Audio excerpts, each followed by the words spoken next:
What's going on, guys? It's Gendo here, and welcome to episode 61 of the world's first. If you're still enjoying the series, please go and hit that like button. Now, today, we got ourselves a live comm against both Harrogate and Blackpool, but of course, before we get to that, we must go over how we've been faring in the league, as well as the FA Cup. We still had a replay to play.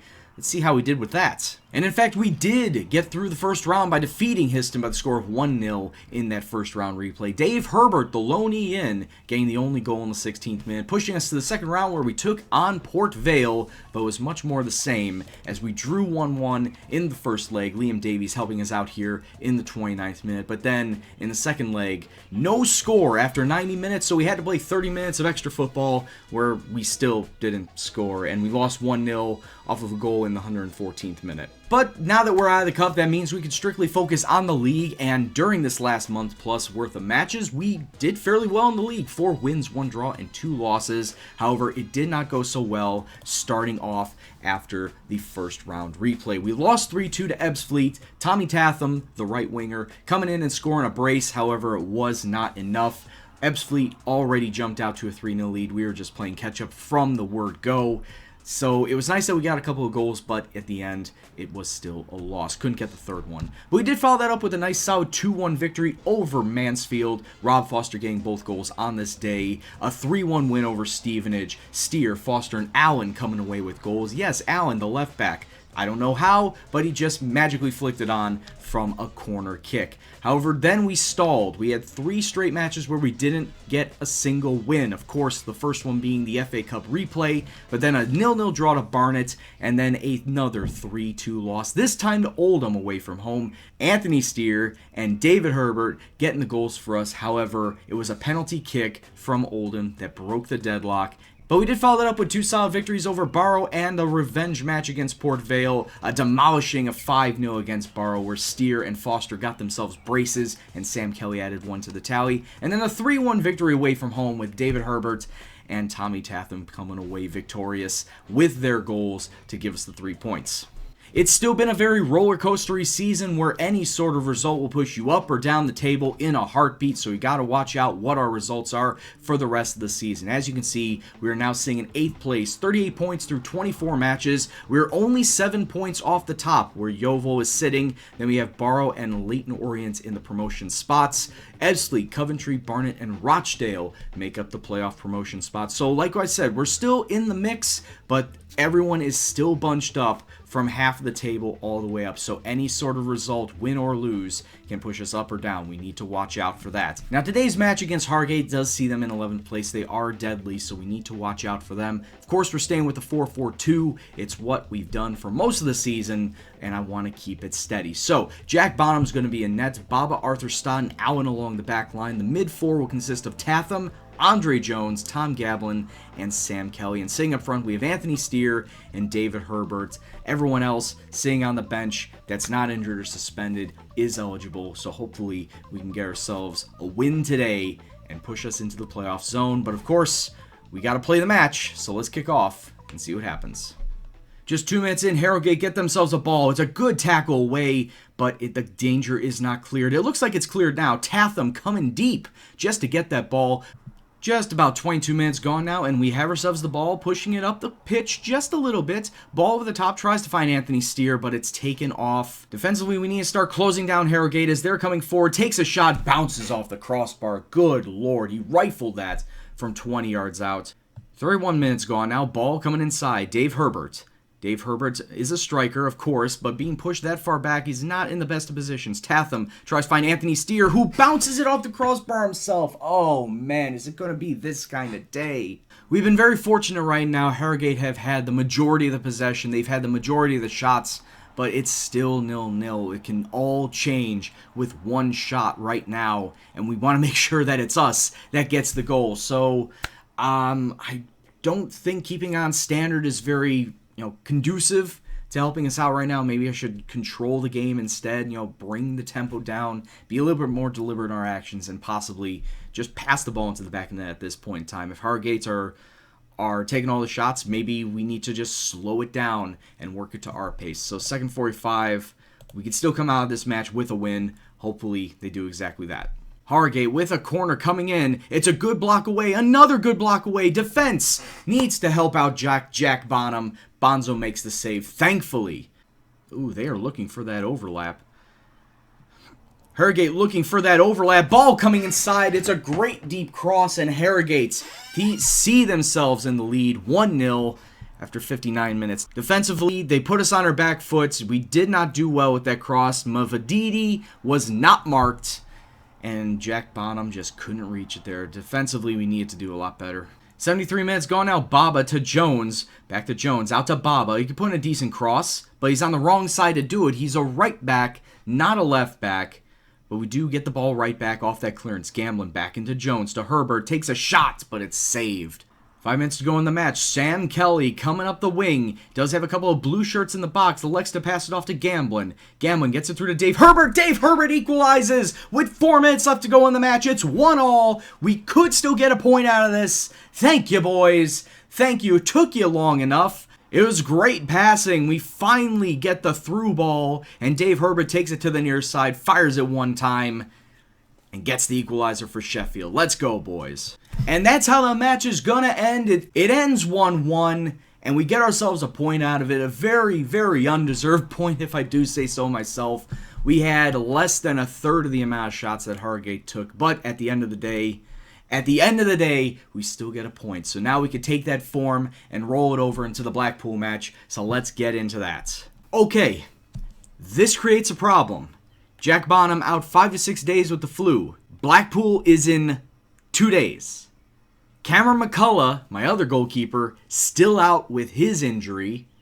And I have no youth goalkeepers. So I need to pick up someone right damn now. Alright, Brandon Austin. He is apparently the best starred goalkeeper out on the market that's not attached to a team. Let's see if we can bring him in. I already offered him a contract, $16,000, just straight up until the end of the season, because I just want to try him out right now. Don't really feel that I need to keep him on for long term if he doesn't do well. Same thing with Stephen Ferrer. I did not scout any of these guys because I didn't think I need a goalkeeper. I'm going to have to try and sign him on, hopefully for not so much money either.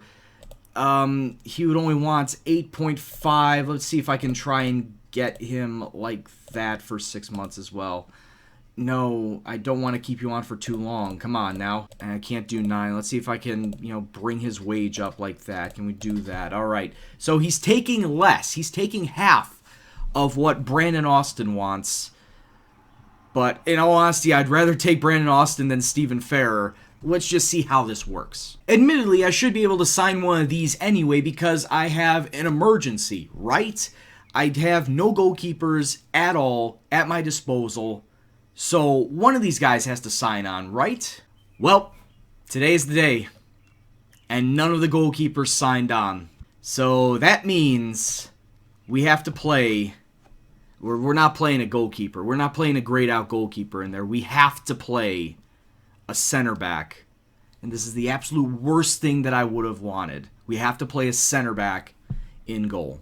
Alright, the decision I'm going to make is who's the tallest and who has the best jumping reach. So let's just take a look and see what we got. Best jumping reach, Jack Bonham, obviously the best with 15. Kyle Rowley with a 14 as a center back.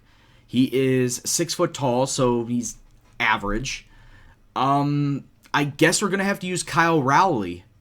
We're going to have to use Kyle fucking Rowley, center back, as my goalkeeper. This is not good. Alright, so this is what we're going to have on this day. This is how we're going to attempt to take down Blackpool. We're going to play Kyle Rowley in net. Baba, Arthur, Stott, and Owl along the back line. Jones and Jones, along with Gamble and Steele in the middle of the park. And then Anthony Steer and Liam Davies. Honestly, probably not Liam Davies. We'll use Rob Foster as our 2 strikers. Hopefully Kyle Rowley doesn't have that much of a nightmare, but at the end of the day, it's to be expected if he does because that's not his primary position. So cross fingers, hopefully we don't have to rely on Rowley too much. So let's kick off and see what happens. Ball lumped over the top. Dave Jones takes a shot. Oh, 12 seconds in, we could have had ourselves a goal. 15 minutes on, and the ball is coming into our area. We got to hope that Rowley is there to make a save. Kelly to Gamblin. Takes a shot. Rowley can't make that save. It's 1-0 to Blackpool. Admittedly, this was also one of the worst possible angles he could have taken a shot to. He gets it through 2 defenders, and then Rowley obviously doesn't have the reflexes to play a goalkeeper. Just cannot beat there. He cannot be there. Everyone's getting carded. Everyone's playing like garbage. 7 minutes left in this half. Kelly brings it up to Lucy. Back to Kelly. Gets it inside. Takes a shot. Rowley with a good save. There you go, my son. Now you're playing like a goalkeeper. Really not much to talk about at the halftime. There hasn't been a lot of shots taken. And obviously the only goal coming through off of a defensive blunder and a really bad angled shot. But Rowley just couldn't beat it there. Could not have the reflexes. So things need to change if we want to come away with a victory here, or at the very least, a draw. First highlight of this second half, it falls to us. Maybe we can make something happen. Well, not if it's a bad pass from Andre Jones, and now we can't clear this ball. Blackpool have another attack, get it through to Recchi, takes a shot, but it goes wide. Blackpool have done very well with their possession. Is that Robson Canoe? Robson Canoe is playing for League 2 side Blackpool. Imagine that. But that needs to be put on the back burner right now, as we need to start concentrating defensively. Defensively, we're just a shambles. Oh my god. Admittedly, a decent shot, but still should have been defended better. It's a good ball into the area. Liam Kelly just taking a shot from the top of the D. He says, oh, that's not a goalkeeper in net. Let's just take a shot and see what happens. It has not been the best of days for anybody playing in the Sheffield side. Ball coming inside now. Platts takes a shot. It's 3. It's 3, and this match is pretty much all but wrapped up, as Blackpool are going to get themselves a victory, and that's going to knock us down the table quite a bit. I'm not looking forward to seeing where we stand at the end of this. Allen, that looked like it was going to be a header away, but Allen, I think he ran into Robson Canoe instead. He's already on a yellow card. He's going to see a second yellow, and we're going to finish this match with 10 men. Sam Kelly's dropping down into the wingback role, and we're pretty much just going to let this play out as is. That's about it. Today has not been a good day. Yes, we were fortunate enough to come away with the 1-1 draw against Harrogate, but this defensively just a complete shambles, and then having to play a center back in net. Every single thing that could have gone wrong did, and ultimately ended up a 3-0 loss to Blackpool. So as we see ourselves slip down to 10th place, which isn't too terribly bad. I thought we would have dropped down even further. So 10th place after today, not bad, I guess. So let's take a look and see when we'll be coming back for the next match. So when we come back for the next episode, is what I was saying, is we should probably come back like how we normally do, play about 7 or 8 matches in between, and see how we get along. And as it stands right now, that would mean we will come back in double live com Rochdale and Bishop Stortford. Bishop Stortford having an absolute nightmare of a season after being promoted last season along with us from the Vanarama National League, and they are just absolutely cacking it right now, to be quite honest with you. So hopefully we can come away with a victory there. Rochdale is going to be a little bit tough. They're sitting in 7th place right now, so, you know, anything can happen there. Well, anything can happen with Bishop Stortford, depending on injuries and whatnot. So I'm going to look to try and strengthen my squad. We are in the middle of a transfer window. I'm probably not going to be going after another goalkeeper now, just because, you know, the flu that Jack Bonham had is going to subside before the next match, so no real reason to go after a goalkeeper now. Midfield and defense is where I need to strengthen, so I'm going to be looking out for as many center backs and center mids as possible to try and bring something to the club better, technically wise, ability wise, because right now defensively is where our problem lies. So that's what going to be my focus is for the winter window, and see if we can bring anybody in. If not, then I'm just going to have to grin and bear it. Oh well. But we'll worry about that for next time. Rochdale and Bishop Stortford. So until that time, thank you all very much for watching. If you liked what you saw, go and smash that like button. It lets me know that you're still interested in this series. And of course, subscribe if you're new. Any comments, suggestions, questions, anything else at all, please leave in the comment box below. But as always, this is Gendo, and I'll see you in the next video. Take care, and peace out.